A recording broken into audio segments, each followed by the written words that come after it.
At 1:19 in the morning on March 8, 2014, Malaysia Airlines Flight MH370, a Boeing 777 carrying 239 passengers and crew, made its last contact with Kuala Lumpur Air Traffic Control. The final transmission was 4 words, "Good night, Malaysian 370." Within minutes, the aircraft switched off its transponder and turned away from its planned route to Beijing. Military radar tracked it crossing back over Malaysia and heading southwest into the Indian Ocean. Satellite pings from the aircraft continued for 7 more hours. Mathematical analysis of those pings suggested the aircraft crashed somewhere in the southern Indian Ocean. Search teams have surveyed more ocean floor looking for MH370 than for any other aircraft in history. Fragments have washed ashore on coastlines across the Indian Ocean. The main wreckage, the flight recorders, and any explanation for what happened remain unfound. 239 people. No answers. On August 12, 2000, the Russian nuclear submarine Kursk sank in the Barents Sea after 2 explosions during a naval exercise. Of the 118 crew aboard, 23 survived the initial blast and gathered in the aft compartment, where they waited. The Russian government delayed rescue operations for days, refusing foreign assistance while offering public reassurances that everything was under control. Norwegian and British rescue teams, when finally allowed to help, opened the hatch within hours. They arrived too late. Lieutenant Captain Dmitry Kolesnikov wrote a final note in the dark. Using touch alone, he recorded the names of 23 survivors and what they believed had happened. His last line read, "I am writing blindly. It seems there are no chances, 10 to 20%. Let us hope that at least someone will read this." The note was recovered weeks later when divers reached the compartment. On the night of November 10, 1975, the SS Edmund Fitzgerald, an ore carrier crossing Lake Superior in a severe storm, made its final radio contact with another vessel, the Arthur M. Anderson. Captain Ernest McSorley's last transmission was 4 words, "We are holding our own." Minutes later, the Fitzgerald disappeared from radar without sending a distress signal, without any further communication, without any indication that anything had changed. All 29 crew members were lost. No body was ever recovered. The National Transportation Safety Board investigated for years but could not determine a definitive cause of sinking. The ship lies in 2 pieces 530 feet below Lake Superior's surface. Whether it was overwhelmed by waves, struck an uncharted shoal, experienced structural failure, or something else, has never been established with certainty. The final moments of the Edmund Fitzgerald remain unknown. At 6:31 in the evening on January 27, 1967, technicians at Cape Kennedy heard astronaut Gus Grissom's voice from inside the Apollo 1 command module on the launch pad, "Fire. I smell fire." Within 17 seconds, the crew's final recorded transmission was heard, "Fire in the cockpit. We have got a bad fire. Let us get out. We are burning up." Astronauts Gus Grissom, Ed White, and Roger Chaffee died within seconds. The hatch was designed to open inward and required 90 seconds under normal conditions to operate.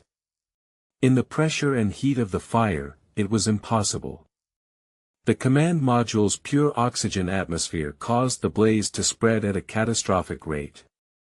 NASA grounded the Apollo program for 21 months. The investigation identified an electrical arc as the ignition source but could not reconstruct the full sequence of events that led to the fire. On March 4, 1918, the USS Cyclops departed Barbados for Baltimore. She carried 306 crew and passengers, a cargo of manganese ore, and a known history of engine trouble. She never arrived. No distress signal was sent. No wreckage was found. No survivors ever appeared. The Cyclops simply ceased to exist somewhere in the Atlantic Ocean. At 542 feet long and 19,000 tons, she remains the largest loss of life in United States Navy history outside of combat. The investigation revealed a court-martialed captain, an unstable cargo, and a region already patrolled by German submarines. None of these factors led to any definitive conclusion. Theories have included capsizing in heavy weather, structural failure, a German attack, mutiny, and sea monsters. No theory has ever been proven. The USS Cyclops remains the most baffling disappearance in American naval history, and possibly in naval history worldwide.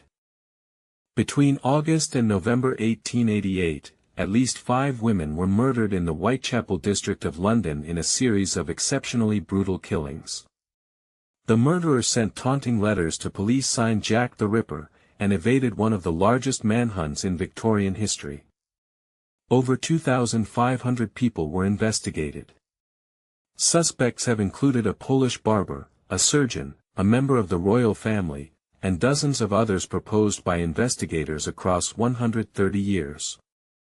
In October 1888, a letter sent to the Whitechapel Vigilance Committee included half a preserved human kidney, with a note claiming the sender had fried and eaten the other half. Scotland Yard's files on the case were sealed for decades and released in stages across the 20th century. Modern DNA analysis of letters has been disputed and inconclusive. The identity of Jack the Ripper has never been established with any legal or historical certainty.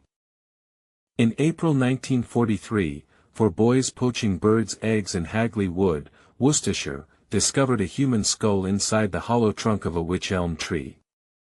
Police recovered an almost complete skeleton of a woman, along with clothing fragments and a wedding ring. She had been dead for approximately 18 months. She was never identified. Then, in 1944, graffiti began appearing across the English Midlands. Who put Bella in the wych elm? The phrasing appeared on walls, pavements, and public buildings across the region, and continued appearing for decades. The name Bella had never been released publicly by police. Investigators never determined how the graffiti's author knew it. Theories involving wartime espionage, a traveling circus, and organized crime have been proposed and none proven. The woman's identity has never been established. The source of the graffiti has never been explained. In the summer of 1483, 12-year-old King Edward V and his 9-year-old brother Richard, Duke of York, were placed in the Tower of London by their uncle Richard, Duke of Gloucester, who had declared himself their protector after their father's death. Within weeks, their uncle declared the boys illegitimate and named himself King Richard III. The 2 princes were seen less and less frequently in the tower's grounds. By autumn, they had disappeared entirely. No contemporary account records their death. No bodies were found until 1674, when 2 small skeletons were discovered under a staircase in the tower and reinterred in Westminster Abbey. In 1933, the bones were briefly examined but not subjected to DNA analysis. Whether the boys were murdered, who gave the order, and what happened to their remains has never been legally or historically established. The most powerful unsolved case in English royal history. At 2:45 in the afternoon on July 30, 1975, Jimmy Hoffa, former president of the International Brotherhood of Teamsters, telephoned his wife from a restaurant parking lot in Bloomfield Township, Michigan, to say his lunch appointment had not arrived. He was never seen again.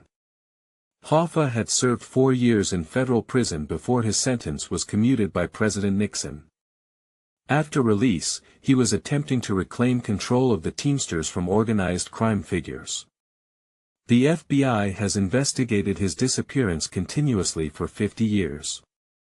Suspects have included New Jersey mob boss Tony Provenzano and Detroit crime figure Anthony Giacalone, the men Hoffa believed he was meeting that day. Sites across the American Midwest have been excavated based on informant tips. His body has never been found. He was declared legally dead in 1982. His disappearance remains officially unsolved. From 1917, hundreds of young women working at the United States Radium Corporation in New Jersey were instructed to paint luminous radium numbers onto watch dials. Supervisors told them to point their brushes with their lips for precision. Internal company medical reports concluded that radium was causing deaths among workers. Executives suppressed the reports for years. When workers began dying of bone cancers and jaw necrosis, the company's lawyer told them their conditions were syphilis, not radiation poisoning, and that suing would publicly disgrace their families. They sued anyway. They won. The case established that employers could be held liable for occupational disease and directly shaped American labor law. Several of the Radium Girls died before the settlement they had fought for was paid. They were not an unsolved mystery. They were an actively concealed one, hidden by a corporation that knew exactly what it had done.